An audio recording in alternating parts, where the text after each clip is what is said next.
Muummeen ministeera Abiy Ahmed hooggantoota paartiilee siyaasaa mormitoota waliin mari'atanii KFO fi ABO'n marii kanarratti hin hirmaanne. Ministeerri muummee Itoophiyaa Abiy Ahmed har'a roobii waxabajjii 18 2025 hooggantoota paartiilee siyaasaa mormitootaa waliin mari'achuu beeksisanii. Haa ta'u malee paartiileen mormitootaa ijoo Koongireesii Federaalawaa Oromoo yookaan KFO fi Adda Bilisummaa Oromoo marii kanarratti akka hin hirmaanne ibsameera.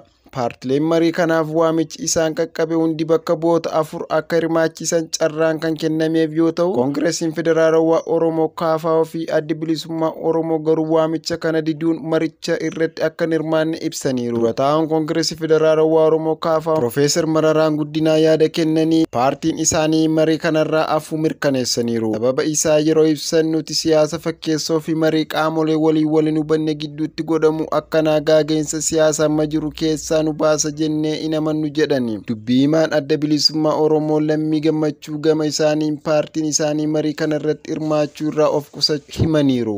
Gama biraatiin paartileen marii kanarratti hirmaatan keessaa tokko kan ta'e paartiin Dimokiraatawaa Uummata Itoophiyaa carraa gaaffii gaafachuu hin arganne. Gaaffiin paartileen biroo kaasanis bu'uura miti jechuun muummichi ministeeraa ibsa osoo hin kennin dura bakka bu'oonni isaa waltajjii gadhiisuun isaanii DW gabaaseera. Muummeen ministeeraa Abiy Ahmed marii paartilee siyaasaa waliin taasisan ilaalchisee ergaa fuula miidiyaa hawaasaa isaanii irratti dabarsaniin mariin kun yaadota garaagaraa bakka isaa yookaan paartilee siyaasaa dhufanirraa ka'an dhaggeeffachuudhaan galtee argachuuf yaadame kan karoorfame ta'uu ibsaniiru.